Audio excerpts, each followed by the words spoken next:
whiskey friends, far and wide. Myself and Winston the Whiskey Cat, we're live. What's up, buddy? He's not finding my Aaron 10 all that tasty. Happy Tasty Tuesday to everybody else, however. I am Eric, your humble malt user, beaming the Whiskey Tube signal from the second city of Chicago, Illinois. What's cracking, everybody? We have a jam-packed show tonight, actually. A lot going on, so I'm excited to get into things. We will not waste any time, but before I jump into the chat, like, comment, subscribe. Would love to see you in the chat. Smash that thumbs up. Hit that sub button if you've yet to, and love to have you along for the malt journey. We got 7 people in the house already. How's it going, folks? Let's dive in, as we always do to kick off the show. The early birds ponied up to the virtual bar. We got a crew in already. First in the door, it's Mr. Gerbic. Coming from Jupiter, Florida. Hello, happy Tasty Tuesday to you as well, sir. Great to see you. Duluth, Minnesota, nipping at his heels. It's our good friend, Mr. French. Enjoying a Glenallachie rye batch this evening and looking forward to the show. I am as well. I have not had that one, but it sounds delicious. Solange. All the way on the other side of the Atlantic, London's in the house. It's our good friend, Mr. James Morgan. Sir, great to see you. Always great to have James here. East Texas is in the house. It's our boy Daniel H. holding it down in Tejas. What's up, buddy? Great to have you here, Ontario, Canada. Peter White. Mr. White is here, Quad Cities. Just on the other side of the state from me. Here in Illinois, it's Chris. Chris, sir, good to see you. Another Texan. Yeah, that sounds right. In the house, it's our good friend Juniper Lane. Greetings, missed you. Excited to be here. We are glad to have you here as well. It is a good night to be here. Great to see you, Juniper. And of course, our good friend in Los Angeles, the city of angels, SoCal, represented by one of the fearsome twosome so far. It's Cohen. Greetings from user in the mom. Young girls back at you, good friend. How are you? Sun Valley of Arizona. It's Phoenix in the house, and it's Leo. Need to grab the batch 6. It shot up in price quite a bit. Yes, sir. India's in the house. Beaming his signal from Mumbai. It's Mahir. Great to see you. Good morning, Mahir. Always good to have you here. Yes. Connect with the Texans. Daniel H. is a Texan. Hey, look who it is. It's been a minute, but he's popping his head up for my former neighbor over just outside the city of brotherly love, Philadelphia, Pennsylvania. It is Anthony Tony in King of Prussia. What's up, brother? Great to see you, sir. Awesome to have you in the house. And June, yes, City of Champions indeed. Congrats again on your Rams victory. Juniper Lane with the $50 super chat. My dear, you are too kind. I appreciate your generosity. What a great way to kick off tonight's live stream. Thank you very much for the super chat. And I have a bunch to get into, so let's do it.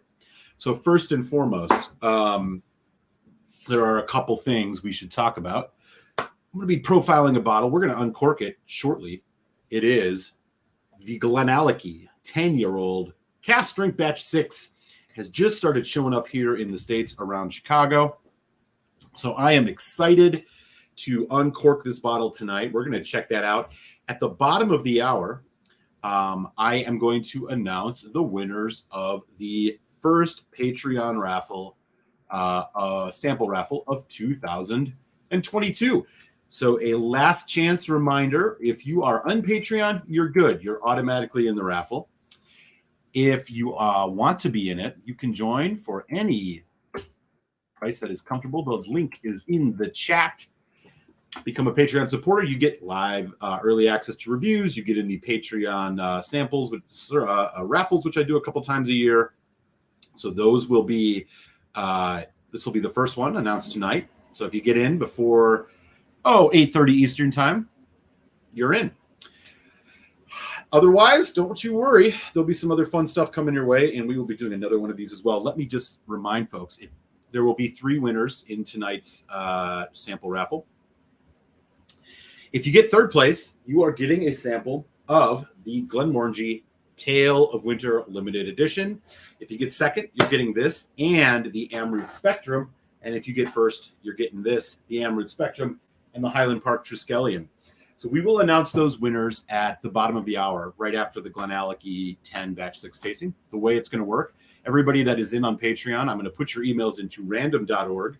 I'm going to click the button once, and whoever the top 3 are, I will list off the winners, and then I will correspond with you via email to send you your goodies. So I am looking forward to that. Again, I want to thank everybody who watches, who subscribes, and who has taken that next step to support the show on Patreon. It means a lot. It goes a long way to making this show go.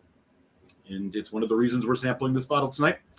And then, of course, I have another sample, which I'm going to taste in the second half of tonight's show. It is another sample that was provided generously by our good friend, Stephen Connor in Nashville, Tennessee. It is a Springbank 22-year Sovereign K&L pick.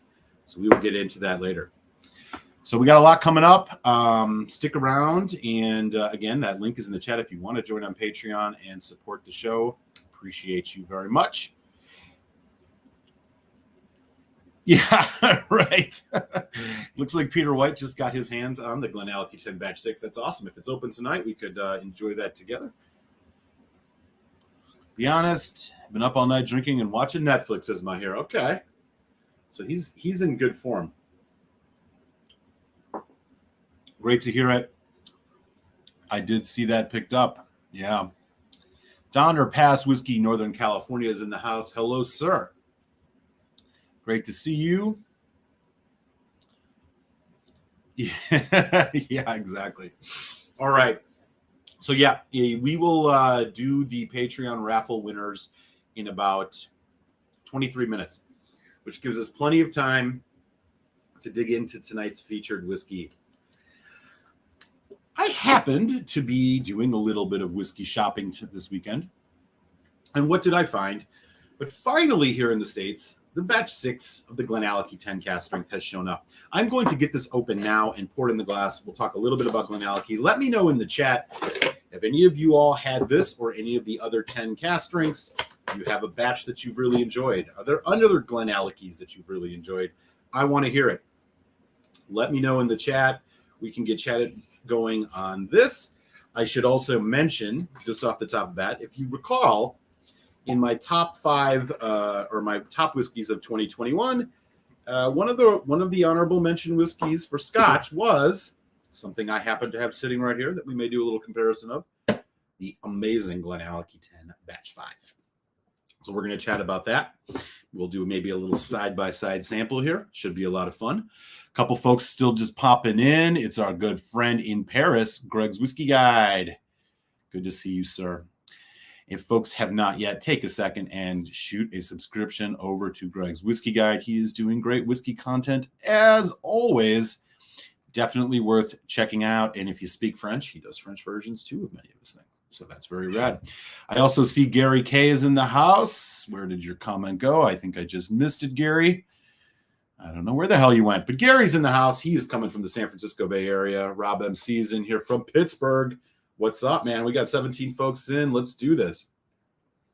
Hey, Winston. Let's not knock over the Lefroy. Come on.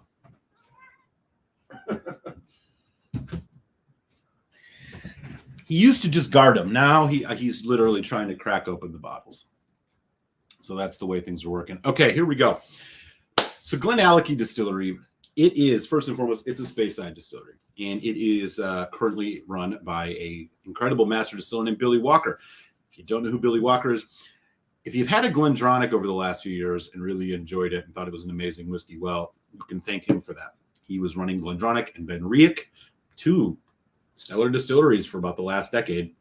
Some things have been maybe changing now. People got opinions about that, but he has been over at Glenallachie for some years now, and they have been putting out just tons and tons of whiskey. A fly under the radar type distillery for a lot of time, but they are increasingly becoming well, let's just say coveted by a lot of folks who nerd out about single malt Scotch, in particular, excitement around these 10-year-old cask strength batches. So batch 6 is what we're going to look at tonight. This is the newest batch that's come to the US. I do know that there's a batch 7 out over in the UK. We can't get everything. But this was going for about $80. So the price has slowly crept up a bit in the States. I've seen it over 100 in some places, which is pushing it a little bit. But each one of these 10 cask strengths has had I think for the most part, a different maturation. Okay. The batch 5 and batch 6, however, while I don't know the exact ratios of these, they have the same essential maturation formula. You are looking at predominantly ex-bourbon cask and ex-Oloroso sherry. And then you also are getting some Rioja Spanish wine and European virgin oak. So four maturations, 4 finishes is basically what you're looking at here. It is very characteristic of Billy Walker. This is kind of what he did with a lot of the stuff over at Ben Riach. So lots of finishes, lots of maturation, lots going on in the glass. This is bottled at 57.8% ABV. So beautiful. Glenallachie stands for the Valley of the Rocks. If you didn't know, now you know. It is also natural color and non-chill filtered. Why do I know that? It says it right out here on the box. You know what else it says it? Right here on the goddamn bottle, which is great. The only thing you can knock Glenallachie for is they really don't tell you what their whiskeys are matured in. They don't mention it anywhere on here. You kind of got to go hunting around on the internet to find out. Would love to see them just kind of plaster this information on here somewhere.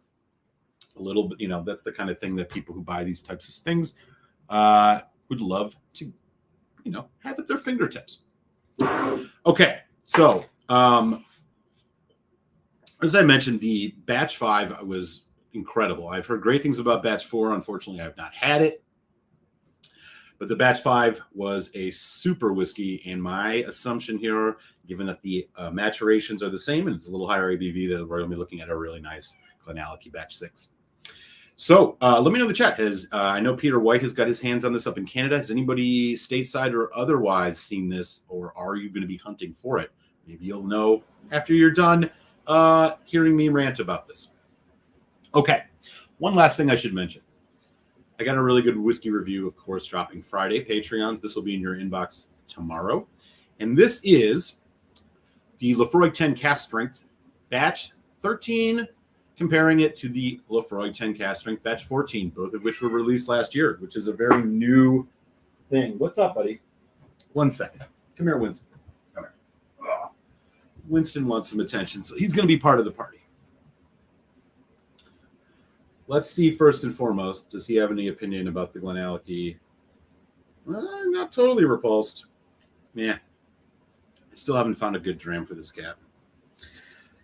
The worst whiskey cat you can find. He's got the most discerning of palates. Okay.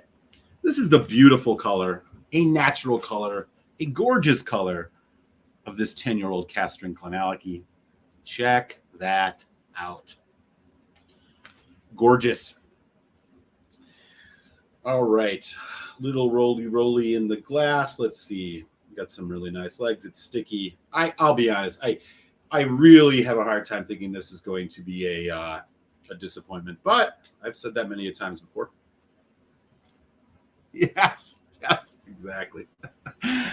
All right, quick chat. I've been trying to get my hand on the bottle of Glendronach 18 for a while. Sadly, we don't get that variant over here. Oh, bummer. If you get the 15, I would keep an eye out for that one. Definitely keep an eye out.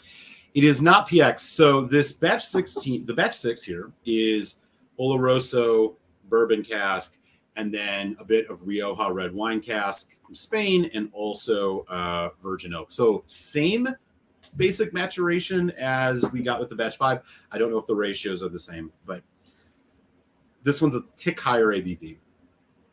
So here we go, Greg. Folks, Glenallachie 10 cask strength, batch number 6 on the nose.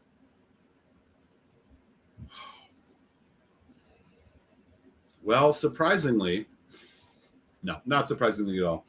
It's rich, it's full-bodied, it's deep. A lot of depth going on here.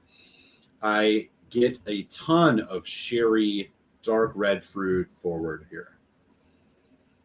Hints of red wine, hints a incredibly distinct hint of mesquite barbecue, which I honestly don't get in anything. It almost smells a little bit like a Slim Jim smoked meat. That is not a note that I have picked up on this before. Little tannic from the red wine, so that you're really kind of getting a spectrum here. Savory, sweet, spice. It smells absolutely fantastic. Every time I'm putting my nose in, even already on this neck pour, something different. Dark red fruit. I will say, generally speaking, this is on the darker side of the tasting spectrum. Not a lot of light notes in here. Ooh. There's a slight, almost, what is that? Of course, yeah, it's like honey. It's more honey than vanilla, but there's a little bit of vanilla. Just a lot going on here. Just a lot going on. It smells great. The red wine note I find is actually a bit more noticeable here than I recall in the batch 5. We will do a quick comparison. In fact, you know what? Let me just pour the batch 5 now, just so we can get a little bearings on this. Again, this was a runner-up for my Scotch of the Year last year, for good reason, because it's just that good. Now, color-wise, this is the batch 5. This is the batch 6. I mean, that batch 6 is much, much darker. So maybe they have a lot more of the red wine in here. I don't know. But on the nose of the batch 5, yeah, I don't get nearly as much of the red wine. This, though, is sweeter, still a lot of depth, spice, honey, biscuity, malty, amazing. Okay. We're going to go with a couple neat sips here. We'll throw some water on it, and then I'll tell you guys what I think. So very excited to open this. Happy Tasty Tuesday, everyone. We got 16 folks in, which is great. Sláinte vá.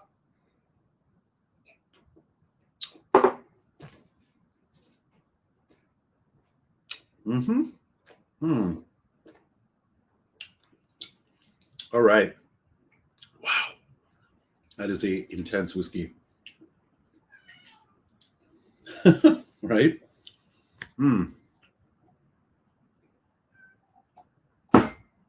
Oh boy. It's got some punch. Little alcohol. A little bit of alcohol. More of the oak coming through. Charred oak. Characteristic bourbon. No. You're getting dark fruit on the sherry, which means really nice and oxidized sherry. This one does have a bit more of a wine. Let me just do the batch 5 here just for a quick comparison.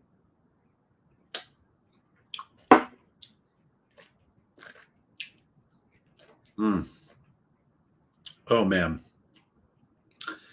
More rounded, sweeter.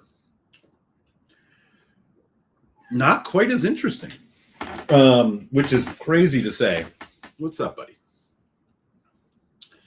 All right, I'm going to do a second sip here quick of the batch 6. Neat. This is substantial.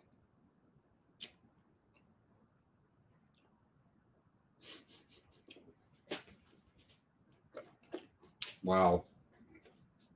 Okay. This batch 6 is really showcasing the wine cask more. The wine and the sherry. It's hard to kind of parse them apart a bit here, but what I can tell you off the bat is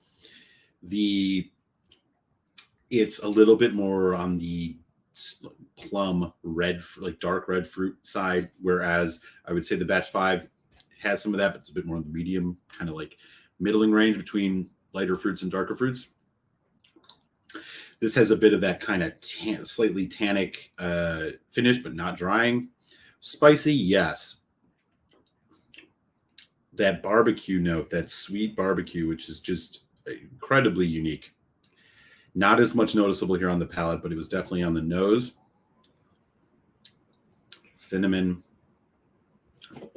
There's almost a hint of like a citric. It almost borders on like lemon or grapefruit. Just a full-throated, intense whiskey. If you like a heavily sherried whiskey, you'll definitely enjoy this. If you like wine finish, you'll definitely like this. It's another really good one, I can tell you already. We will do a little bit of water. I just got to do this need to come.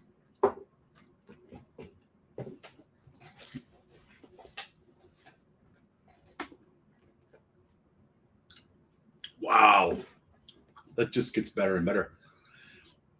These drink so well for 10-year-olds. And my suspicion is that the addition of water here is going to bring it. It's going to knock out a little bit of that alcohol and spice, which does make this slightly harsh.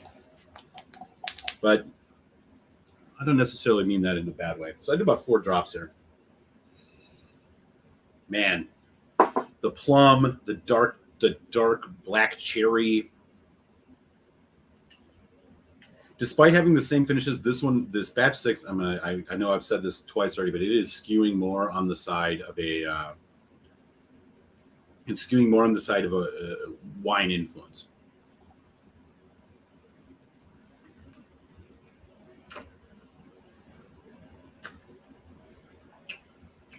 Okay. With water.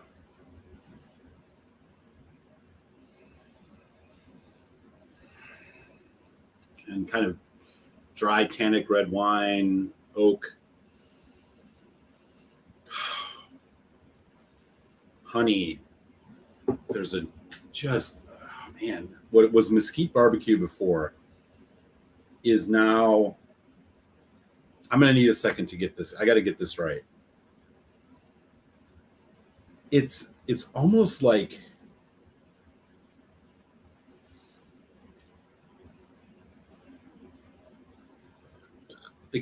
coriander. Like coriander powder. I know how that sounds, but I'm not kidding. Oh, man.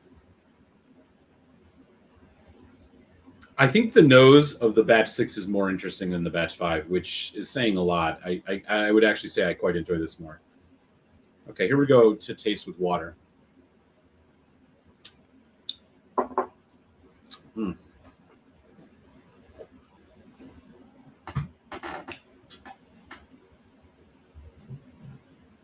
Rich, oily, full flavor. A lot of spice, cinnamon. This one drinks a bit hotter.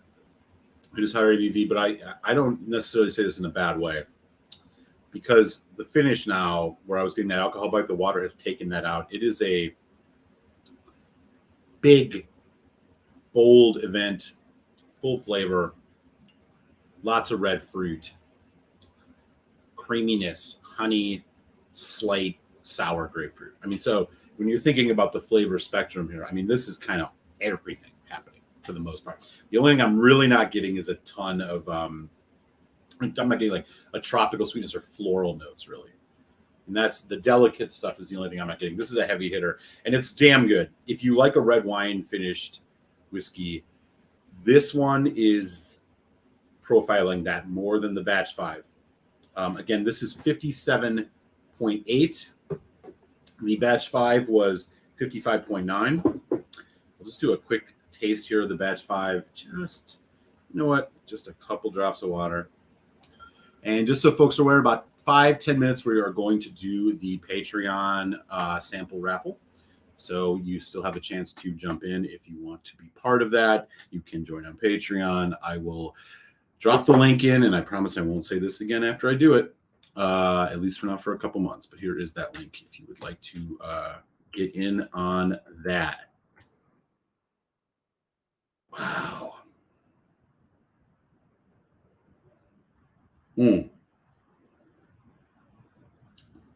Leo, thank you so much. I want to give Leo a shout out for joining on Patreon. My friend, man, cheers. Appreciate you, buddy. James Morgan is talking about, I'll be mindful. And there's the other half of LA in the house, James Chang, our good friend. What's up, brother? Shout out to Leo. I appreciate you, man. Crassus is in the house. I have batch 3 and love it. Looking forward to tasting batch 6, but can't find it anywhere in DC. Oh, sir. In about 10 minutes, remind me to tell you about DC. because I got good news for you. Okay, so the batch 5, again, it's not as red wine influenced, it's more balanced. Appreciate you, Leo, man. Means a lot. Okay.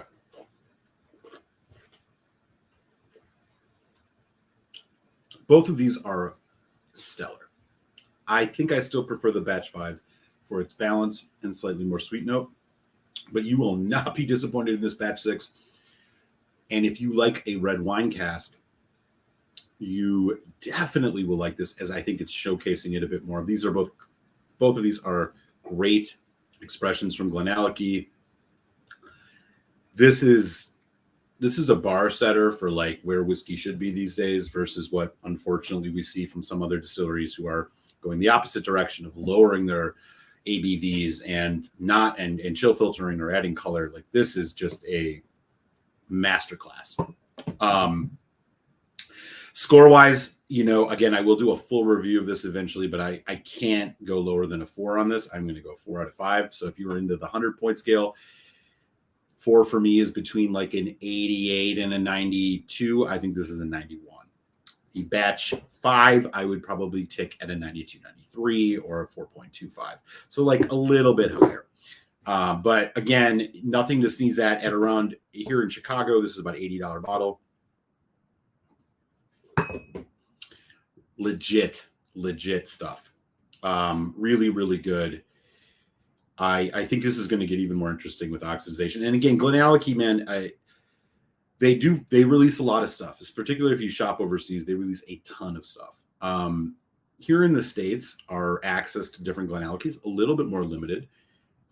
We see some of the special releases that folks in the UK see, but mostly, you're looking at your 18, your 15, these 10 cask strengths, a couple of these special finishes here and there.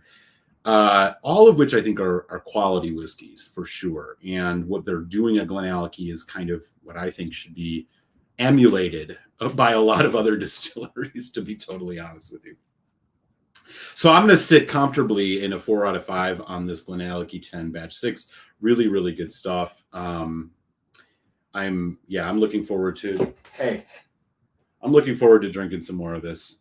This is going to get good. I will do a full review probably in a month or two. I want to let this get some oxygen. I want to have a couple of more drams before I do things. But prelim score wise, this is all going in a great direction, and excites me a lot about what batch 7 could be. So I don't know if they're going to be following the same maturation format for the next batches. They tend to change it up, but we'll see. Bourbon and Oloroso are usually the constants here, but these other things that they've thrown in this case, the Rioja and the Virgin Oak, bringing that backbone of spice, just really nailing it. What's up, Indy? Vancouver's in the house. How are you, sir? Great to see you, man. Yeah. This is, with price considered, I mean, the value here, even at the $80 price point here in the US, I do know that these can get over 100. I'd be a little skeptical spending 100 on this, but they're just that good. I think this is better than their 15, and their 15 is 46%. I mean, integrity bottling. Hey, knock it off. Yeah, you're gonna get the pow pow if you keep it up. I know how much you love the squirt gun. Yeah. So high praise on this. I find that the wine cask is a little stronger on this 6, and you can tell it's not necessarily a bad thing, but this is why you do different batches, right? So 4 out of 5, great stuff. I'll do a full review. It kicks ass. Okay. I am super excited to now. We are going to get into the final. We're going to do the sample raffle here. Okay. So, just to give everybody a recap, if you are a subscriber on Patreon, you get early releases of my reviews. They show up in your inbox. Take them or leave them. You also get, among other things, in these periodic sample raffles, where I will mail you samples. And there are 3 winners of every one of these. I put everybody who is a Patreon supporter into random.org, so it's completely randomly done. I will churn through all of the different, basically I press it once, it randomizes it. The people at the top 3 are going to be the winners. Tonight, if you get third place, you are getting a sample of the limited edition Glenallachie, A Tale of Winter. I recently did a review of this. Good stuff. If you get second, you're getting the Tale of Winter along with the Amroot Spectrum.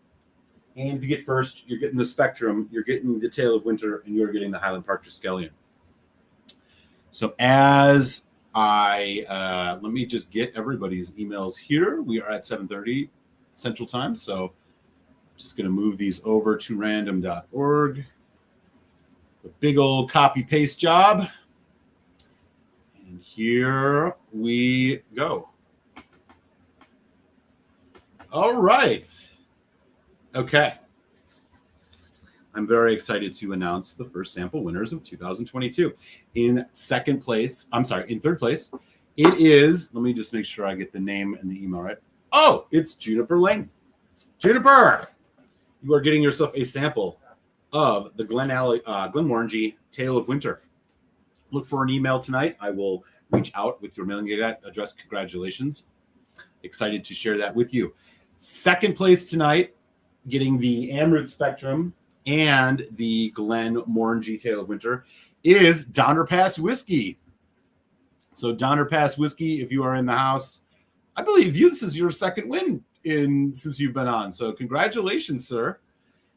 Excited to get you the samples for this. And in first place, it's Evan. Is Evan in the house? Evan is the winner on first of the 3 samples. So I'm not sure if they are in the house or not, but I will send you guys all emails. Congratulations to everybody who has won samples tonight. Again, I do about 3 of these a year. So we'll expect another one in probably late May, early June. It'll be 3 different samples. Sometimes I'll throw in something a little extra too. But congratulations to the winners. This is a lot of fun. And again, I appreciate your support very, very much. And thank you to random.org for staying a free service and making this really fucking easy. So there we go. Those are our 3 winners for the first raffle here of 2022. And for folks who are in Patreon, rest easy. You will have multiple other times to be part of this. And the samples will continue to flow. So I do appreciate you all very, very much for the support that you are showing to the show. So again, Juniper Lane, third place with the Glenmorangie Tale of Winter, Donner Pass Whiskey, second with the Spectrum and the Tale of Winter, and then first is Evan with the Triskelion, the Spectrum, and the Tale of Winter. So congrats to the winners. I appreciate you all very much. With that, let's continue the show. If you are just tuning in, smash that thumbs up. We are going to go into a fancy pants Springbank whiskey here in relatively short order. Got a clean Glencairn for it. And then I will catch up on the chat. All right. I'm going to let that sit, get some oxygen. Let me just catch up on the chat. Yes, Indy, I think if you just tuned in, you just missed it, but you can catch the playback. It's a good one. Victoriana in the glass. Oh, wow. He did some shopping.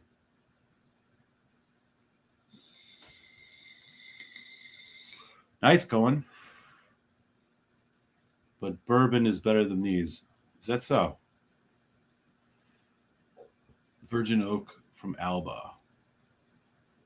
Drum roll, yes. Leo, I did get you in. I'm sorry you didn't win, but I did get you in. I saw that you email, and again, thank you very much. It's all random. So yeah, congrats to Juniper and Donner Pass and Evan. If Evan is in the house, you are a winner as well. Yes, congratulations, Juniper and friends. Yes, Spring to Impossible Get is definitely right.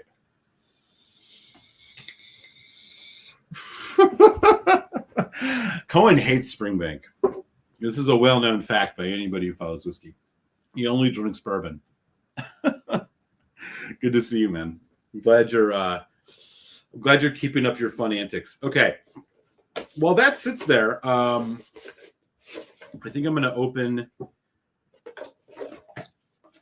Oh, I should mention again. So for folks who didn't know it, if you're on Patreon, you'll get the early release of this. I did a comparison of the two Laphroaig 10 cask strengths, these new versions, which have suddenly shown up in the world. Two of them last year, which have shown up in the States now, which again is curious. And I don't quite know what's going on with Laphroaig. I don't know if they're trying to experiment with doing two cask strength batches, but if you are like me and go shopping for 10 cask strengths whenever you get the new batch, because they're the pinnacle of great peated whiskey, these new ones you will see simultaneously at both at stores. They have the 13 and the 14 now pretty much anywhere in the US, and let me tell you, there's a difference. So stay tuned for that. Hold off on buying necessarily, maybe until you hear what I got to say about it. If that's your style. If not, just go buy them both and tell me to feck off, which is probably what I would do because I'm a junkie for Laphroaig 10 cask strengths. But there's a palpable difference between this batch 13 and batch 14, and I wasn't quite sure about it at first, but I revisited it twice, and I think I'm pretty settled on it. So that review will drop Friday morning. Excited to share that with y'all and hear your feedback. If anybody has had either of those, be sure to comment. All right. As we let this 22-year-old Springbank rest, I think I'm going to grab something else to sip on. How is the whiskey scene in Arizona? Oh, speaking of whiskey, that reminds me, is Colossus still here? Or I'm sorry, Crassus. So if you haven't noticed yet, I don't know how long you've been in DC, but DC is very, very liberal when it comes to out-of-state shipping into the district. I lived there for 3 years. You can hunt it online and find it for sure. If you use winesearcher.com, you'll find a multitude of stores, places like California especially. You'll find it and you'll be able to buy it. And yeah, DC is one of the best places to live for whiskey if you want to get stuff shipped, because pretty much anybody that wants to ship spirits can ship them to DC. So keep an eye out for that, Crassus. If you've never looked at that before, check it out.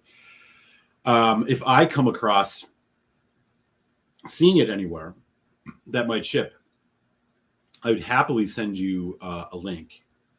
So one place that I'm thinking about here in Illinois is called internetwines.com. They might have it. It'll probably be about $80 plus $20 shipping. But if you need a couple other things, economies of scale. So check that out. If you want to email me, Crassus, if you're still watching, at malt.muser@gmail.com, I'm happy to let you know if I see it. But that was one of the virtues of DC, was just how easy it was to have anything I wanted shipped. I built so much of my whiskeys collection living there.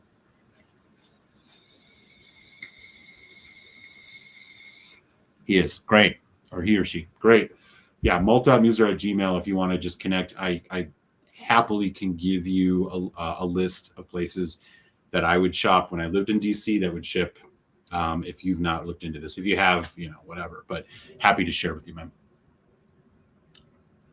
People say 13 is better. People might be onto something. Okay. So while this Springbank rests, I need a little bit of a transitional dram. Yeah, for sure, man. For sure, dude. You live in a great place for whiskey. I know you don't realize it because every time you go to the store, everything's $30 more than it should be. And that's because DC's all tourists. And if you live in the district proper, you know how that goes, man. You're overpaying for everything. Rest easy, friend. Everybody will ship to DC. So I got a whole list of places to send you, bro. And the Glenallachie 6, you should be able to get your hands on it in relatively short order. I don't know if the ABC stores over in Virginia will get it. I used to go hunt over there periodically, but right now is a good time. You'll be able to find it somewhere. Okay. You know what? In the spirit of tonight's show and all of the winners getting their hands on this, I'm going to do just another tasting sample of this. I did drop a review of this whiskey, by the way. This is the Tale of Winter.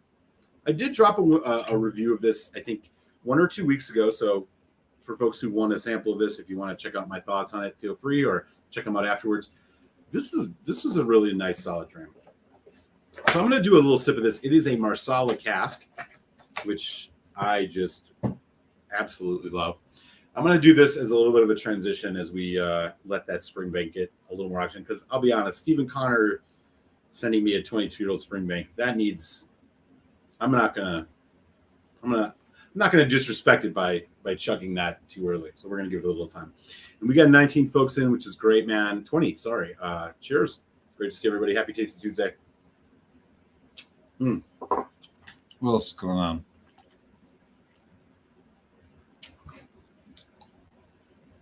Peter White and Cohen chatted up. Oh, it's a Cohen. Gotcha. Okay. We all need to start a Springbank Sucks campaign so people stop buying. I don't know what's been going on with that lately, but prices have been going up on a lot of things. Some people on the East Coast told me that they started seeing like Ardbeg Corey Vreckens going up from like 95 to 115, 120. I'm starting to see it here in Chicago too. Price increases are coming, y'all. Maybe inflation will lower demand and this will be temporary. I don't know, but they're coming, man. These price increases are coming. I mean, I don't see Springbank 10 anymore for less than 90, if not 100. And that is a bottle that just 2 years ago was a $70 bottle. Same as Springbank 15, man. I see Springbank 15s for like $130, $140, $150. It's crazy. So yeah, I agree. I don't know what bug has got into the Scotch community where suddenly Springbank is now getting noticed, but yeah, their whiskey is horrible, man. I wouldn't buy that. The worst. I'm sure this 22-year-old is going to be just crap. Total crap.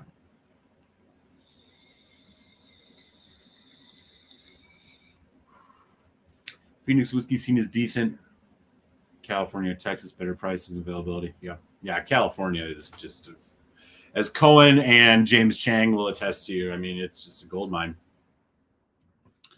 Yes, yeah. Springbank is owned by the Russians.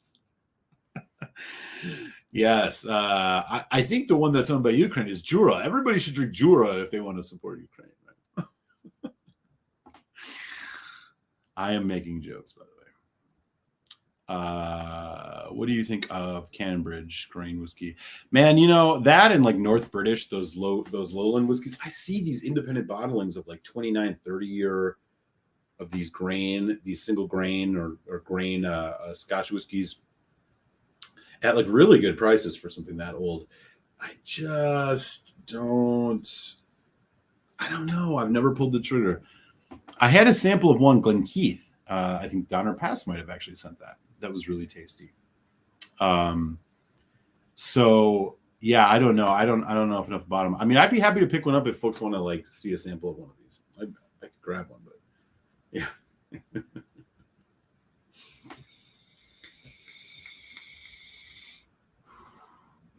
Yeah, the Los Angeles whiskeys are just great. Crassus says I just found Corey Vrecken and TD. Yep. That's a good price these days. Now I'll send you a couple links where they're still selling Ugadals and Corey Vreckens at like 60, 65. It still exists, although it's getting less so. I still have a healthy amount of whiskeys that I have been transported with me to Philly and then to here from that I bought in my DC days because of just how great the prices were for shipping in. All right. Again, I don't know if folks have had this Tale of Winter or not.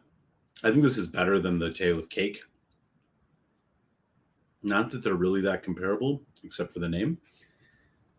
But if you like a nice Marsala, that kind of rich caramely note, the nuttiness, there's a lot to like about this. Mahira, sometimes I feel like moving to the U.S. only for the whiskey availability and prices as the liquor laws here are crazy fucked up. And they're charging taxes over. Well, I get what you're saying. The thing about the U.S. is every state has different rules, right? So when I lived in Philadelphia, in Pennsylvania, all the states are run by the government, which means you get things at MSRP, but the availability is low. So it's a double-edged sword. It was similar when I lived in DC and I would go over the Potomac to go over to Virginia. I'd find Elijah Craig barrel proofs for $56.99 a piece if you could find them, right? If you went at the right time. Otherwise, there's no availability. Conversely, DC has great liquor stores, but you're paying, that same bottle in DC is $100. I'll be honest. As far as the whiskeys that I purchase here in Chicago, we have a nice amount of stores. It's privately owned. There's a chain called Binny's. They do a lot of picks. I go to Binny's a lot. There's a couple other places, Garfield's Beverage, some mom and pop places here or there. But I'll say that in general, in terms of Scotch, I increasingly get things shipped from the UK. And there are some good places to look. I mean, Whiskey World, for example, is a great website if you want to buy things from the UK. Now, it's economies of scale because you pay up the ass for shipping, right? I mean, you're paying $50 for 3 bottles to be shipped or $60. But if you buy a bunch at once, and this is the same thing if you applied to folks in the States who get things shipped, the more you buy, the less the shipping is per bottle. 1 bottle is $18 FedEx, 2 bottles is $23, 3 bottles is $26, that kind of thing. So buy in bulk when you want to, especially if you're doing it from overseas. But you can find good deals. Definitely. Eric, you need to rent a U-Haul to pick up. Dude, yeah. We need to do a whiskey pilgrimage to California. I'm out in LA a lot. I mean, I go to LA like at least once a year, if not twice. I remember when I was doing those shows from LA, this would have been 2019 winter. If you go back and look at some of those live shows, I remember I walked into a show out a shop out there called High Times Wine and Spirits, which used to ship to me in DC. By the way, Crassus, High Times Wine and Spirits will ship to DC. They won't ship to Illinois, but they'll ship to DC. Amazing prices. They had the Lagavulin 9-year-old for $25 a bottle. I was like, shit, I gotta get it. All right, I'm gonna finish this up, and then we are gonna get into this Springer in just a moment. But what else we got going on? Yes, for sure.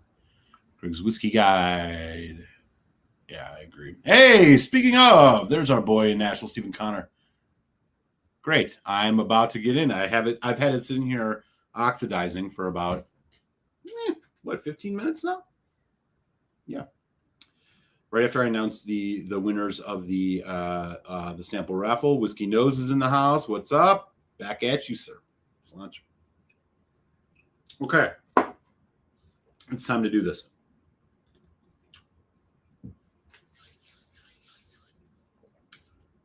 Since our main man, Stephen Connor, is in the house, who last week, if you were here, generously provided me a sample of a 22-year-old Lafroig independent bottling at 52.6%. We have another independent bottling from our good friend, Stephen Connor. And again, thank you very much, sir. I've had this oxidizing for a hot minute. This is a Springbank, 52.5% ABV. What? K&L Pick, Sovereign K&L Pick, 22-year-old. What? Am I even ready for this? I don't know. This is going to be something else, I'm assuming. By the looks of the color, and maybe Mr. Connor can share some deets, I am assuming that this is a predominantly bourbon cask. This is going to be the oldest Springbank I've ever had, the oldest Campbelltown whiskey I've ever had, and maybe the best Campbelltown whiskey I've ever had. We will find out. My palate has finally reset to normal from these Glenallachie 10 cask strengths.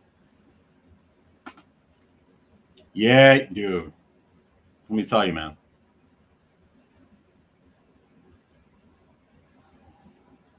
It's rough. I'd be curious where you got those. Dude. We narrowly missed each other when I was out in LA last time. Next time I'm there, we'll do a meetup for sure. Cohen, I'll give you the ups on that too and let you know. Do a little impromptu whiskey thing. That'll be fun.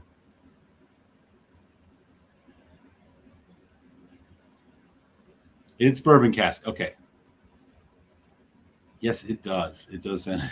I can't imagine. Hey, Greg McDonald's in the house, our good friend. Yeah, no, I'm looking forward to that. Good to see you, man. Joining us from the Carolinas, North Carolina. Great to see you, sir. Okay, here we go.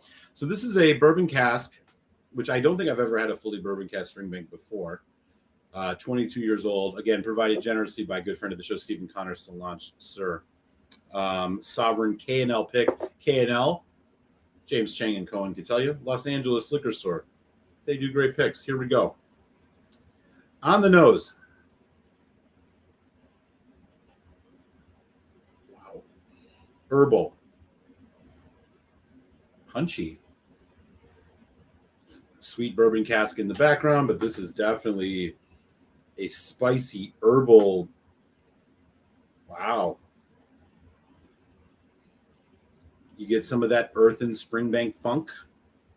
It's there. But this is very spicy herbal on that side. Savory, spicy. Wow. Incredible legs on it. It's sticking to the side of the glass, moving pretty damn slow. Thick, delicious. This is that color. We all know it's natural. It's a fucking Springbank. Of course it's natural. Wow. What am I getting into here, Mr. Connor? So I'm not sure how accurate what I'm about to say is, but this strikes me as a more spirit-driven whiskey than a cask-driven whiskey, which makes me think they used older bourbon casks for this to really try to showcase a spicy, herbaceous nature of the spirit. I don't know. But this has got, I mean, the typical kind of bourbon cask notes, I'm getting some of the oak char, the dark spice oak char, but not a lot of the kind of vanilla, light brown sugar stuff. I'm getting a lot of like herbal notes. Okay, here we go. 22-year-old Springbank K&L pick, Sovereign. Thank you, Mr. Connor. Here we go. 52.5%.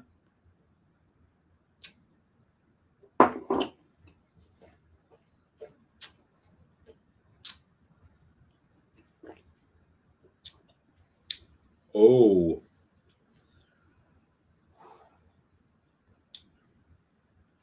Oh, man.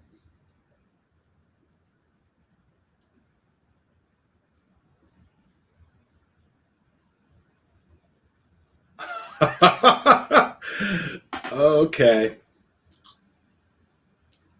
Wow, what a journey this one is.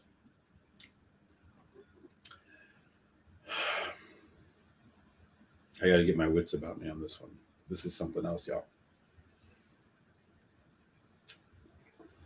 Okay. The nose is herbal, herbaceous, spicy, almost drowning out anything else. But when this hits the palate, it comes in with a good amount of like alcohol heat, but it's not like a alcohol flavor. It just comes in heavy. You get a ton of spice, and we're talking bitter herb. I don't know, parsley, fennel, which isn't quite bitter, but and then this back undercurrent of like vanilla, slight light caramel, light brown sugar starts creeping in and just rounding off this spicy, earthy experience. And as it develops, that only increases. So that barrel influence, which I was like not picking up as much on the nose, is there. It is a creamy, long finish. This is an old school Scotch whiskey made in a way that you would only expect from a place like Springbank and maybe a few others.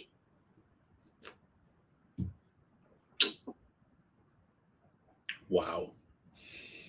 The nose at first, I'll be, if I was going to compare it to anything, it's like a Craigellachie.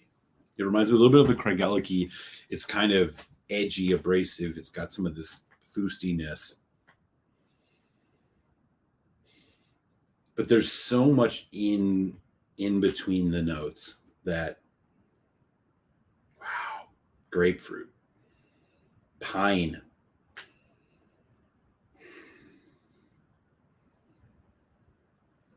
I mean, there's almost hints of apple and pear, but I'm telling you, these things are all so subtle that at any one moment, one of them is coming through. And this is what you expect from an old whiskey. And again, a whiskey at this age and this caliber of ABV.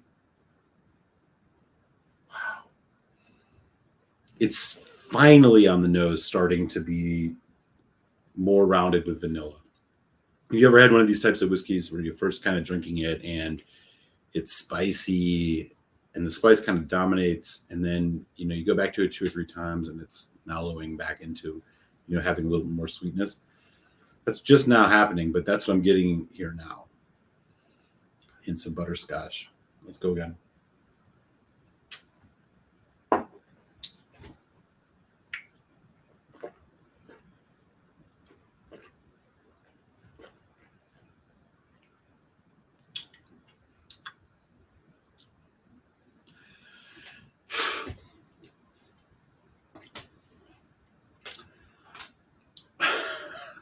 Stephen Connor, are you still here? What did you do to me, man? This is incredible. What a journey this whiskey is. I mean, this is, man, there's hints of sour. There's hints of sweet sour. The earthiness has went away. It's much more of a sweet sour contrast now. Vanilla, caramel, slightly like almondy creaminess, and then you have just this backbone of kind of dirty spice punching its way through, and within that just little pops of different kind of fruit notes. Pear. This is all in all a herbal sweet whiskey, and I'm a little bit humbled. This shit don't play. Wow. I've never got, so in a lot of the Springbank whiskeys that I've had, you get that kind of fousty, damp basement herbal or damp basement kind of earthy note. This has a bit of that, but it's more herbaceous. It's almost more lively. Lime.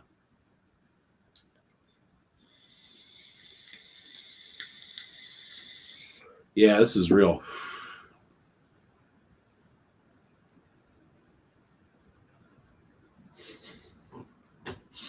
It's real when I don't have a lot to say. And I'm sure y'all have felt the same way. You have some of those bottles in your life where you pour that dram and you're kind of like, yeah, I just got to kind of enjoy this. That's what's going on here. This is an odyssey. All right.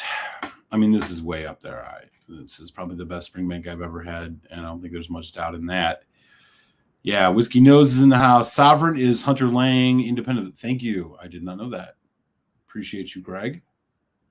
That's what I'm talking about, man. Spread the knowledge. Hey, Jersey's in the house. It's our good boy Paige. My wife got back from England on Sunday and got me Travel Retail Balmore 15 Aston Martin edition. Oh, let us know how that is. I've seen that on a couple websites. I have seen that on a couple websites. They did a couple of those, right? It's not just limited to the 15. I don't know. Eric. I mean, I don't want to be a homer.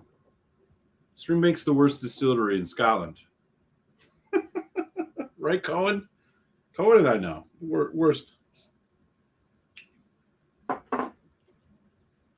But sometimes a 22-year-old bottle will be an exception. The thing that's so impressive about this is how they, in an age where, when you think about American market or even maybe Asian market, where everything is just like catered to be so damn sweet. When you see my Lefroy 10 cask strength video review on Friday, you're going to hear a bit more about sweetness. A whiskey like this is hiding its sweetness and it's not even afraid. It's not even afraid to hide its sweetness. It does it with confidence, and you pick it up only as you savor it. And I think that's what's just so amazing about this Springbank. I don't know what else to say. It's incredibly good stuff. I mean, this is for me, this is a 4.5 whiskey for sure. I don't know how much it costs. I don't even want to know. I'm sure it's outside of my price range, but Mr. Connor, if you were still here, thank you so much. This is an experience, and on top of the Lafroy you sent me, these are both just incredibly generous samples. I appreciate it. You sent it to somebody who definitely is enjoying it, so thank you so much.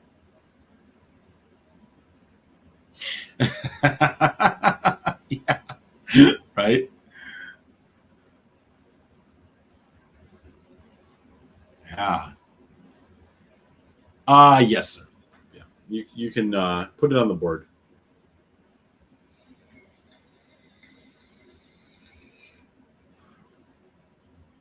Yeah, that's what I'd heard as well, right? I mean, I've seen a couple of them here and there. Peter White says the 100 length stuff is usually reasonable.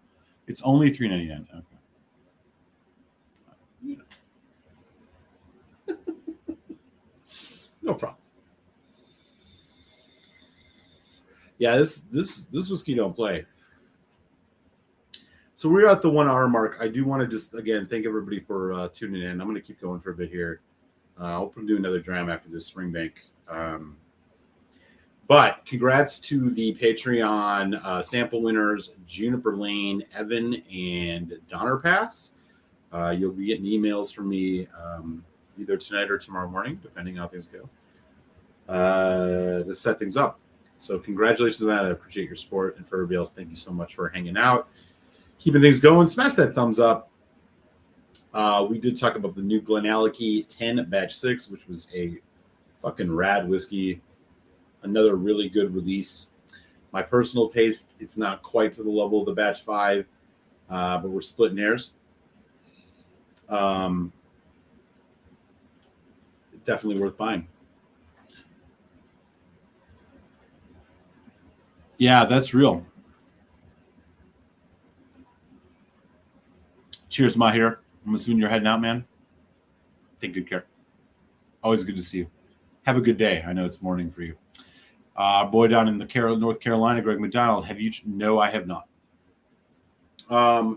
I've seen it on secondary market. I have not bought it, and I don't think I'm going to. Or should I? I don't know. Greg's got to head out. Our good friend over in Paris. Cheers, man. And again, folks, if you haven't yet, take a second, go smash that subscribe button on Greg's Whiskey Guide. He's doing good stuff. I had the opportunity when I was over in Paris in November to go over and have a really nice whiskey tasting. There's pictures on Instagram of it. That was a lot of fun. Thank you, Juniper. So yeah, check that out. No, I have not had the fermentation. I don't know. I have seen it once or a couple times in the secondary market in that like $250 level. I know it's got a 13 age statement on it, which is nice, but I really am trying to wait on those because I just find that so many of them are like, for the most part, not worth the money. The Scorch last year was okay. I bought the black, and I thought the black would be the last, but I really liked the black, the committee release. The limited release, I found the finish to be very lacking. So I went with the Scorch, and I'll be honest, I mean, there's still some back there. I just didn't really love it, and so I'm kind of like, they're just too much money. They're too much. I love Ardbeg. And, the same guy, Gordon, I think it's Gordon. No, it's Dr. Bill, not Gordon Motion. Dr. Gordon Motion's at Highland Park. Dr. Bill, who does creative design of whiskeys for both Glenmorangie and Ardbeg. I mean, he's one of the best in the biz, no doubt about it. But I'm not sure. I've not heard enough about the fermentation that it's worth it. I love their advertising for it. It looks really great, but speaking of that, oh man, dude. Oh, you found it at an ABC store? Nice, man. Oh, that'd be so cool. I'll gladly taste that sample, brother. I appreciate that.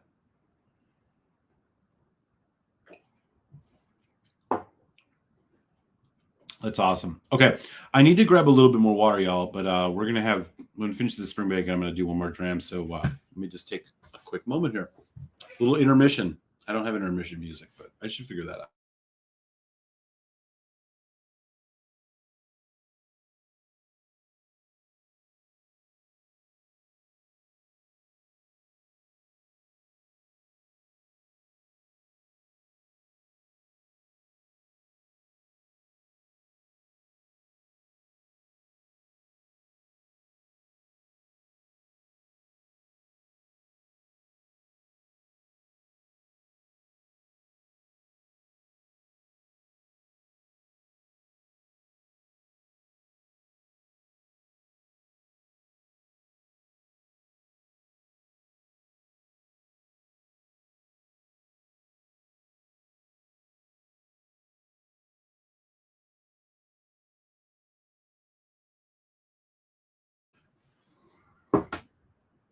All right. I'm gonna be honest. I feel like I need to save some of the Springbank. No. What kind of move would that be? What a great whiskey. Stephen Connor again. I just want to thank you. Bart from Scotch Zombies did a review of the Scorch and didn't like it at all. Surprisingly, since he's a huge Ardbeg fan, Scott. Bart is the he's not the one that was a cop, right? Or the one looks like a cop. I'm sorry. I'm not trying to be like, I'm not trying to make any statement on that. Bart is the Pete head. I know what you're talking about. Yeah, I haven't watched any of their stuff in a while, and I subscribe to their channel. I like their stuff, but I just haven't seen anything recently. The Scorch is fine. It's fine. Like I would even say it's good. It's just not. It's not worth. I mean, for these limited editions, especially the ones that aren't even cast strength, like the committee releases, to spend $200 on those is freaking ridiculous, man. That's just too much. They're not worth it, especially those NAS versions. I'm sorry, they're just. I don't look. In my humble opinion, and folks can disagree with me on this, it's fine. Other than the Dark Cove, which I think was the best best committee release / limited fee seal bottling that Ardbeg has done. Close second is maybe the Ardbeg, the rye cask one that was done for Mickey Head's release or leaving. Nothing they've done in the end, I think, compares to the the Ugadal or the 10. I think the Ugadal and the 10 are the best things that they do consistently all the time. Corey Vrecken is right there for me. It's a tick lower than Ugadal. So, you want to throw it in those three. I think 10 and Ugadal are exceptional whiskeys. I think Corey Vrecken is incredibly good, just maybe a notch below it. And again, it's splitting hairs. But everything else they do is like, the Black Committee release was good. Pinot Noir, that was fun. The NO, I think, is a massive disappointment. Not really that interesting. It's the Coldplay. If Ugadal and 10 are Radiohead, NO is Coldplay. Just not that good and not that interesting. The Wee Beastie, fine. I see what they're doing. It's fine, but I would buy the 10 over that in a second. And then you have like the Trevan, which I actually have a batch too. I need to open. We'll do that soon. Again, it's good, but it's too much money. $300 for an 18, 19-year whiskey. Screw that. This is too much. So it's either way too pricey or it's not that good. I mean, that's kind of the deal with Ardbeg, but they can do that because of their price, or because of their hype. I don't blame them. Look, here's the thing about Ardbeg: they're not putting out shit product. They're just not putting out great product, right? They're not putting out they're not going pedal to the metal and putting out 43% whiskeys with chill filtration and fake color. Like, they don't chill filter any of their stuff. I mean, they still bottle things with integrity. It's just that they're young and they're just not that good. You know, the drum was not great. The Kelpie was okay. The Grooze was okay. But are these $200 bottles? No, nobody would buy them for $200 if they didn't say Ardbeg on them. And that's just a fact, man. So I don't know. I'm trying to wean myself off. I like tasting them. I can't buy them. It's just too much. The last one I bought, I think, was what do we got back here? So we got a Renaissance. This is really old Ardbeg. I just sold my Ardbeg Day, but we have a Dark Cove regular release Ardbeg distillery release Perpetuum, Supernova, and Scorch. And then there's some in the back too, some other ones. But like, again, the Supernovas, right? They're really tasty, but like, is this a fucking $350 bottle? No. I just know it's not. It's not. So a lot of their stuff is motivated by hype. It's like Macallan. They're in a lot of ways, they're like the peated Macallan. You know, man. What can you do? Will it break someday? I don't know. But people love it. Cheers, brother. Appreciate you, man. They were both. Oh, you're talking about Scotchism. Okay.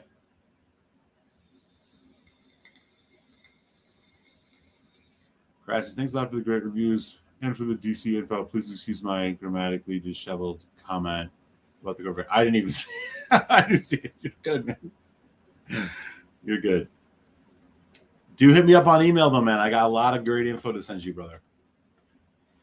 How did they get to be SMWS spokespeople in the U.S.? I guess they aren't that choosy at SMWS anymore. Would not be my choice for me. Who are you talking about? The Scotch Test Dummies? They work for SMWS now? Really? Is that what it is? I don't know. Maybe I don't know if that's what you're saying. I was really hoping the NO. Yeah. Telex and I used to get into this all the time. Telex likes the NO because of the white pepper note. I found the NO to just be massively disappointing. That was the second review I ever did. It was massively disappointing. Here's the thing about NO. It's just like, why drink it? And if you've noticed, and I've noticed it around here, the prices of the NO have dropped down to almost 10 level. And it used to be like 65, 70. Now it's like 55. Like, why? Their first release in like a decade, and it's just not, I mean, it was not that good. It's just what it is. Scott was hen hunted with the free sample. Oh, interesting. Hey, Trooper Henry. Beaming his signal from somewhere out on an oil rig in the Gulf of Mexico, or are you on land these days, man? It's great to see you, brother.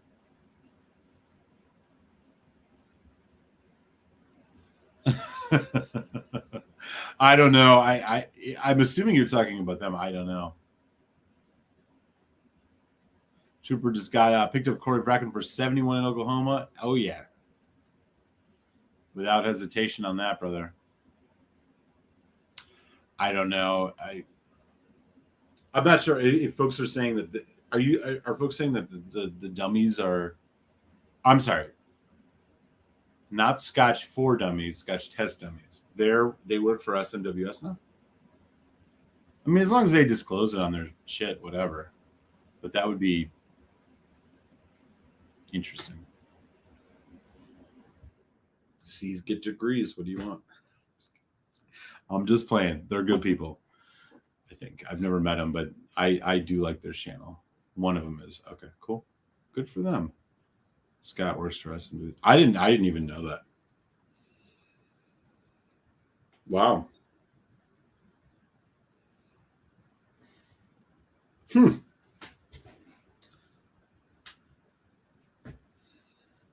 As long as they disclose it, I guess is what I would say. As long as they're disclosing it on their channels or whatever, I think it probably matters. Does it matter if you work for? I mean, they're an independent bottle. If you're reviewing whiskey, you should disclose if you work in the whiskey industry, right? As principle. Whether it matters or is germane to what you're reviewing, I suppose you probably should. But as long as they're doing that, yeah, whatever. Good for them. Yeah, I mean, why not? Probably gets his hands on some damn good whiskey too. Again, I'll be honest, I've never met the guys. I've watched their stuff. Of course, I enjoyed a lot of their stuff. I mimicked their I didn't mimic. I copied their approach to doing a blind thing when I did the one rider rule them all. And I think I gave them shout outs to that on live shows. Yeah. I've had minimal interaction with them. I don't really know them. I know they're down in Texas somewhere. Good for them. I hope, again, as long as they disclose it, as long as they're transparent, because I think people watch whiskey shows and they want things to, and here, you know what? Let me just say this. I was called out on this once. About 2 years ago, for folks who were hanging around, you remember I was doing a live tasting periodically of a Glen Scotia bottling. It was a distillery bottling. It was called Mr. Cloudy, and blah, blah, blah. There were like a bunch of, we did it every week. It was a weird bottling. It didn't turn out well, et cetera, et cetera. Well, Glen Scotia reached out to me. And I think I talked about it on my show, and they wanted to come on. I posted the Glen Scotia interview that I did, but part of it is a way to compensate for this bad bottling. They were offering me free booze, and I was like, oh shit, that's so cool. And there was a guy, his name is McAllen and Rare. He was a show guy, and he was like, hey man, he's like, I'm gonna have to unsub to your channel, and I was like, wow, what's up? He's like, if you're going to take stuff from distilleries, you got to disclose it. And I was like, fucking A, he's right. I didn't even think about it. So I'll totally admit. And I was like, you know what? You're right. I'm not going to take this. And I'm not going to, you're right. I'm going to do that. And I told him straight up, I was like, you know what? I'm a man of humility, man. I'm not in this to try to impress nobody. I didn't even think about it. But I recognized that at that moment that wow, my fun YouTube channel where I talk about whiskey and learn from people has actually got some I gotta be real with folks, and I didn't even think about it. So I did, and I said to myself, you know what? I'm never gonna take nothing free from anybody. If my channel blows up to 50,000 subscribers tomorrow, or if it stays at whatever the hell it is now, at 1,500, whatever, I'm not going to take free shit from any distillery. And he called me out on it, and he was right. And it was an honest thing. I just never thought about it. So this brings me to the point where I think it's great if there are people in WhiskeyTube who this parlays into them getting something substantial. Jason Whiskey Wise is a great example. Good for them. But just disclose it. If you're going to still do YouTube, just disclose it. Just say who you are and what you're doing. Ralphie talks about this a lot, just disclose who it is. And again, I don't know if they do or not. I just think if they don't, they should. And if they do, great. So that's all I got to say about that. And again, if for some strange reason it happens to me, I would never freaking lie to anybody about, what I'm connected to. Because this isn't about a business. It's not fucking about scamming people. It's about enjoying spirits and learning and sharing. So that's where I'm at, man. So yeah, as long as, anyways, enough of that.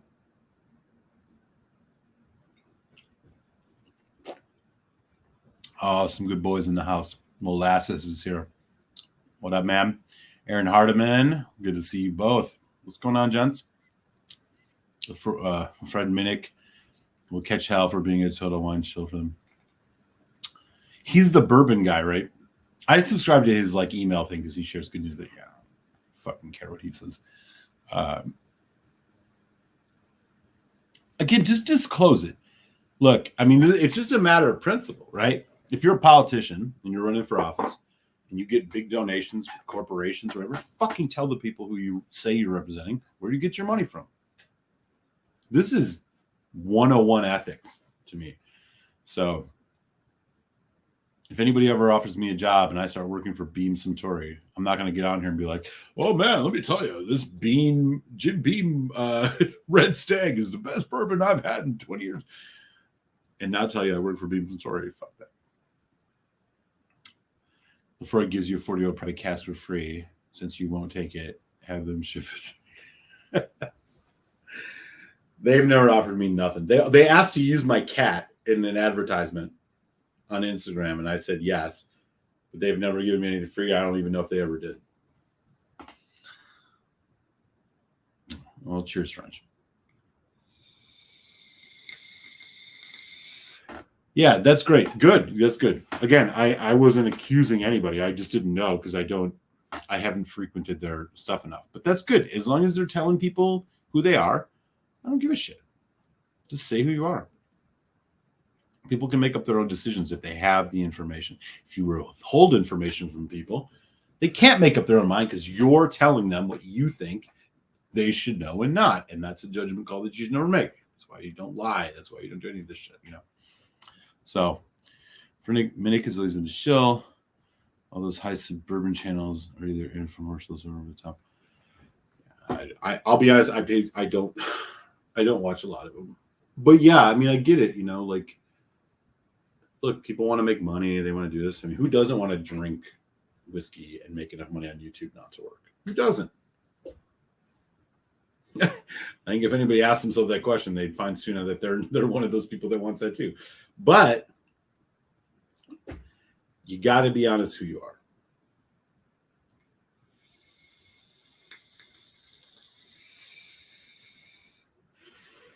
If they're going to shill for shit, then fucking shill for it, but be honest about who you are. If people want to stay involved and buy your shit and whatever, that's fine. I want to be clear. I don't know that there's anybody that's deceiving anybody. But if there are, they shouldn't. Period.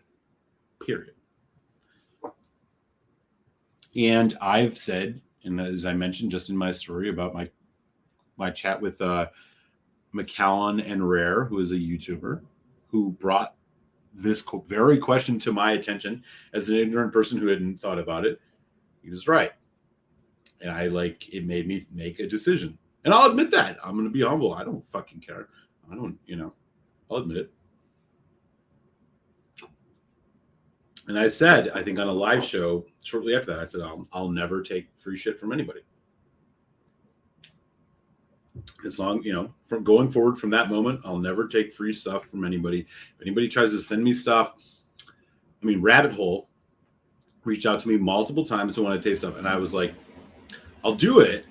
But, I thought about it. I'll do it, but only on the condition that, I'm going to just be transparent. They sent me this. But I ultimately decided not to even go forward with it because I was just like, you know what? Why fucking bother?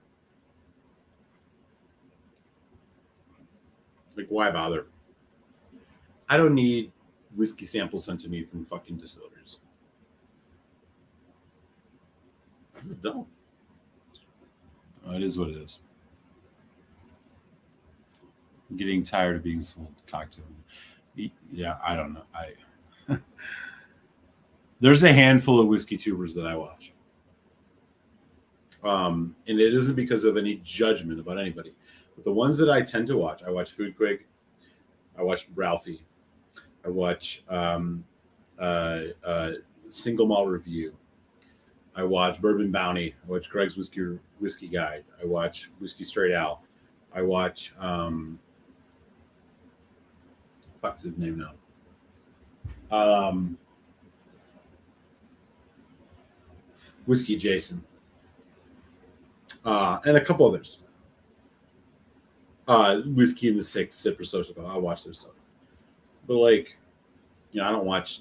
Who are those guys out in Texas? The fucking Whiskey Vaulter. I don't really watch them. And again, to each his own. I don't care as long as you're dishonest with who you are. I don't care.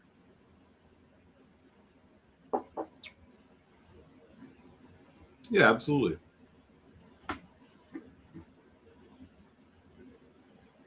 Quig is the reason I started doing this. It was because of like the relationship he and I built over years of just like chatting and sharing examples and stuff. And I appreciate his style. He's not trying to, it is what it is. But I don't begrudge anybody. Do your thing. Make yourself, make yourself who you want to be. Just know who you want to be and be authentic about who you want to be, and be authentic with the people that care.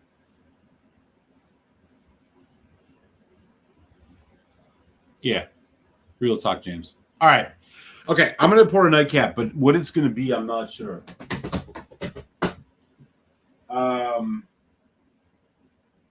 I think, you know what? Since we've been talking about this damn distillery, I think this is the time to do it. You know what it's going to be?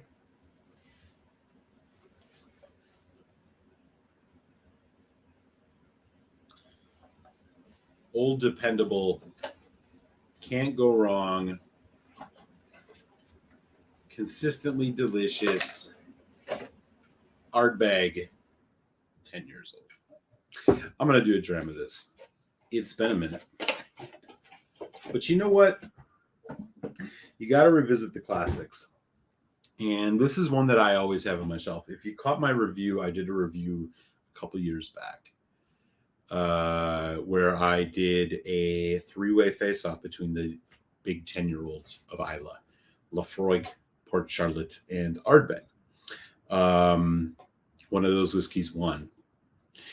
And, this is the one, as much as I have loved Lafroig over the years, I think this is the one that has always stuck with me the most. And the reason is because it's consistent. It's 46%. It's non-chill filtered. It's at a reasonable price. And it delivers everything you want. And my favorite part of this whiskey is the nostalgia that it creates for me. I'm sure many of y'all, if you've been drinking whiskey for a while, like there are certain whiskeys that have a nostalgia value. They remind you of a different time. They remind you of a time when you first started drinking scotch. Or they remind you of a moment in your life where you had a good glass of whiskey and you were doing something. This reminds me of a moment, and I remember it distinctly the first time I bought this. And I was in my apartment in Washington, D.C. We're talking about 5 years ago. And I did this. And the smell that I get off this bottle is still the same smell I got then. Sooty, road tar. It was like the most inviting, heavily peated whiskey. And I was like, oh man, the nose of this whiskey is just magical. And to this day, if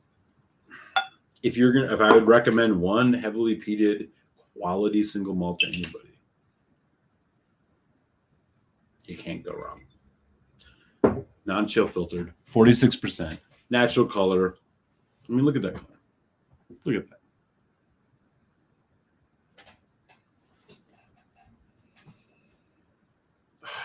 It doesn't drink the way it did. Back then, I was like, oh my God. Now I'm like, I can sip them, But it still has all those elements. And the nose on this, to me, just encapsulates everything about Islay. It's just great. All right, let me catch up on the chat. Juniper Lane's heading out. Great to see you. Congratulations, by the way. Look for an email from me in the next 24 hours or so about your sample winning. Appreciate it. Keep an eye out for that. All right. Peter White, Quig. Yep, got that. James Chang. He checks out. 2. Greg McDonald. Yeah, brother. You know it. This is like your ride or die whiskey, When the world ends, I want to just have a nice bottle of classic, no compromise, kick-ass Ardbeg 10. That's great. Single malt review is great, and they have a catch. Yes, they do. Spirit Safe Rob from Vancouver is also decent, thoughtful reviews.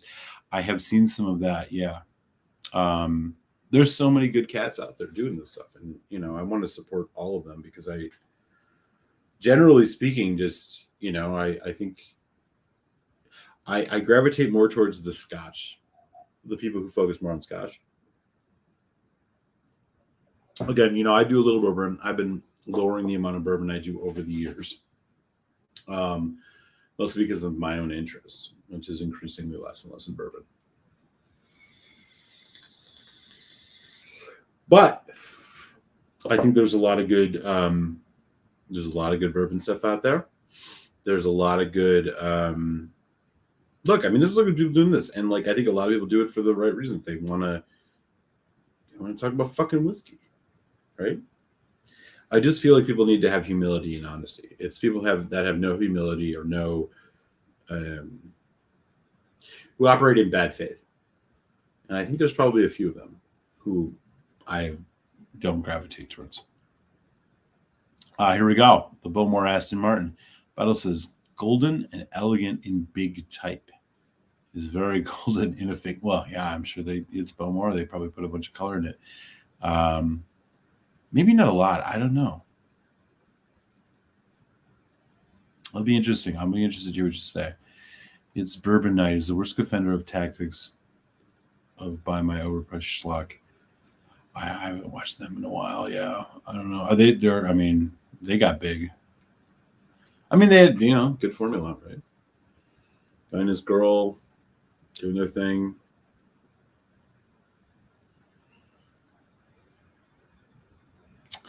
Yeah, I agree with you.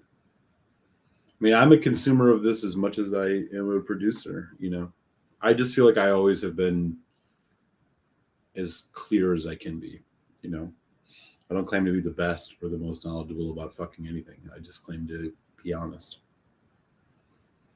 And if you want to hear something honest right now, Ardbeg 10. Hey, Ardbeg. send me your royalty check. I'm hyping your whiskey. I kid. Ardbeg 10 is fantastic. It used to be Lafroig 10 for me, but it's all Ardbeg 10. Vanilla, citrus, rotar, peat, campfire, boom, still hits with all the potency that it did years ago. It's a beautiful bottle. Look at that. I mean, come on, man. The big bolded Ardbeg letters, non-chill, filtered, 46%. Don't ever change Ardbeg. Keep putting on your schlock. I'm doing my best to avoid it. Just don't change this. Don't ever change this. This is what gets you in the door. This is a whiskey that if you have 5 whiskeys on your bar for the rest of your life, Ardbeg 10 is probably going to be one of them. Or Uki. But it's a work of art. It's a work of art. It's perfect. Don't fuck with it. Don't lower the ABV like Glenlivet did with their 18. Don't. No, we're gonna add colorant to make it darker because we think that's gonna. It's good. Some things need to just be left how they are. Ardbeg 10 is one of them. A fantastic dram. Medium lung finish. Hints of citrus. Charcoal. Peat smoke. Sweetness. It's sweet. It's sweet and smoky. That's the thing about this. This is not the most complex whiskey in the world. But it's just perfect at what it does. I think it's more perfect than the Lafroig 10 for sure. For sure. The batch variation in the Lafroig 10s is enough to make your head spin off. The 43% nature in the US, let alone the 40% nature of how it's bottled in the UK. Yeah, Lafroig 10 is bottled at 40% in the UK. And then you have Port Charlotte 10. Great whiskey. 50% ABV, but it's $25 more than this. And, it has that Bruichladdich thing. I have nothing against it. But I would just say at price, at quality, Give me the Ardbeg 10. I just don't want to. I just hope they never fuck with this. It's great. It's filled with memories. It's boldly. Look at the color of that. If I had a bottle of Roig 10, I'd show you. I mean, no, they don't say natural color on here, which annoys me, but that is, I guess it's a natural color. They should just say it. It's one of the perfect whiskeys. Price, quality, don't ever change.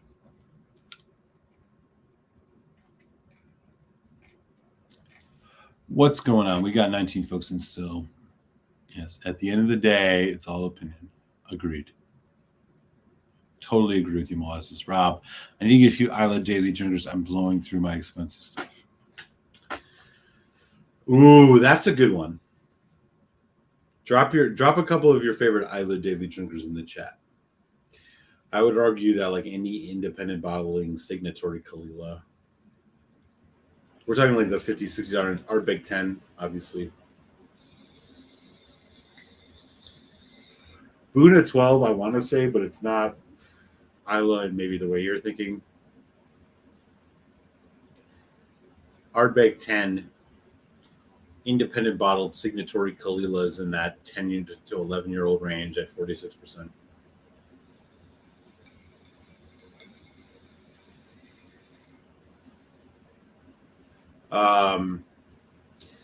While it's overpriced these days, it's not, I can't even say Lagavulin 16 is a daily drinker anymore. And Lagavulin 8, so I got to leave it out. I don't think it's a daily drinker anymore. It's too expensive. I'm trying to think other Islas.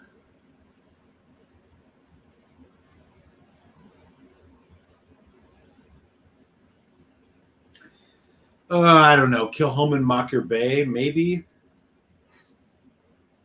Still at a reasonable price, $50.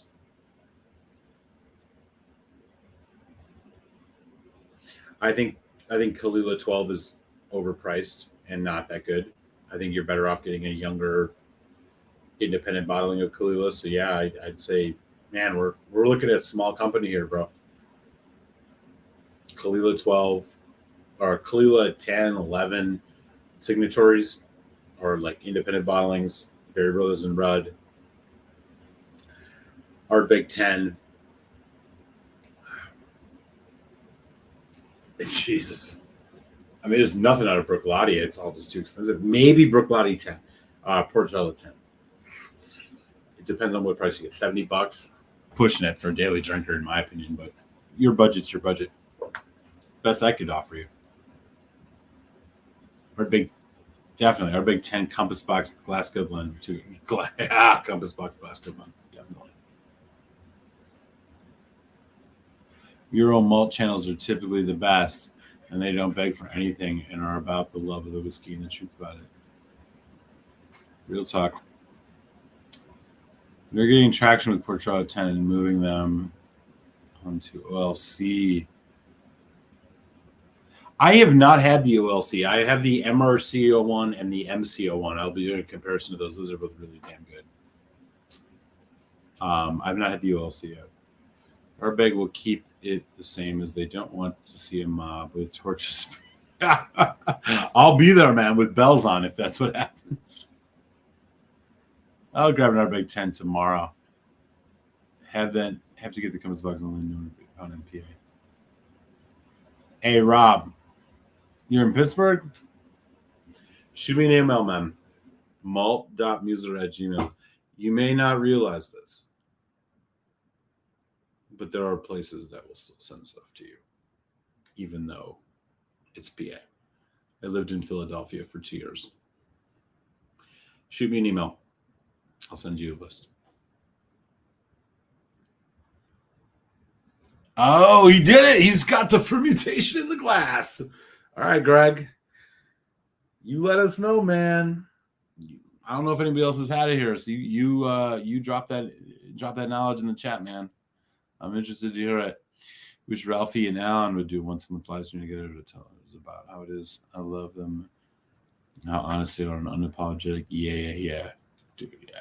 That would be a lot of fun. The Chegg 10. Oh, I love the Chegg 10. Although not an Isla, but I love the Chegg 10. Yeah. More 15 Martin is not bad. Much more smoky than the Orange Bog's mouth is a little thin, probably from chill filtration. But 75 duty free age saving, that's a good deal. Fair.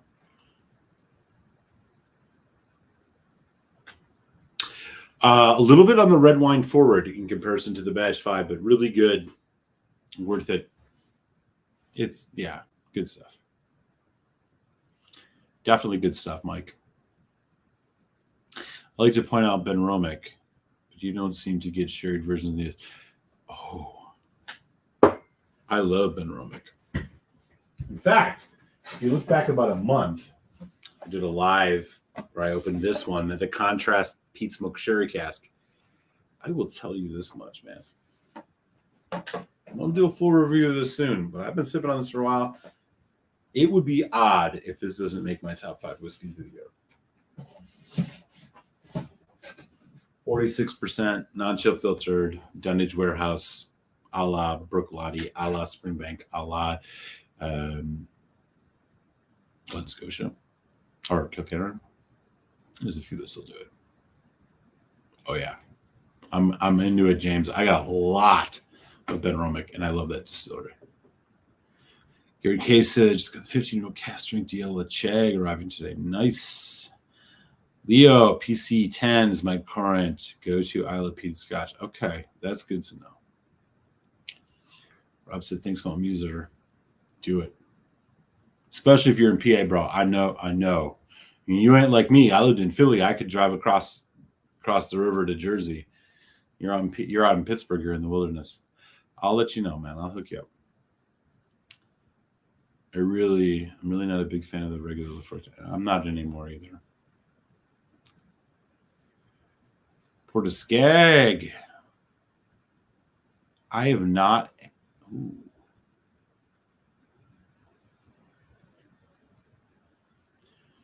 Listen to Paige. Paige knows what's up. Agreed.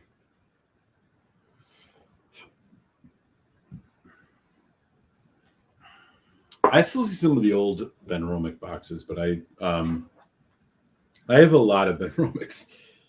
I have the 21 right here. I got a single cask UK 15. I got a bunch of them. I love that distillery. So that's one of those that along with Ben Riek and honestly, there's a couple that I've been increasingly interested in that I'll be talking about even more this year. Glenallachie, which obviously is a big hyped whiskey, but I haven't drank a lot of them. Okay, y'all. I'm going to wrap things up here. I do want to, again, thank everybody. Smash that thumbs up on your way out if you enjoyed it. If you haven't subbed, I'd love to have you sub. Lafroy 10 Cask Strength Review, Batch 13 versus Batch 14, dropping Friday. Patreons, look for it tomorrow. Congratulations again to Juniper Lane, to Donner Pass Whiskey, and to Evan for winning the first sample raffle to Patreon supporters of 2022. I appreciate your support and everybody's. No matter how you show it, it's always a great time here on Tuesdays. I will have another TSD Tuesday of coming next week, of course. What that whiskey will be TBD, but you'll see it pop up. With that, I am going to ride off into the sunset here with this. Finish this Dram of our Big Ten. Everybody stay safe, be well, man. Much love. And again, thank you all for the generous support, no matter how you show it. And we will see each other again very, very soon. Enjoy the rest of your Tuesday evening, man. Salon, friends.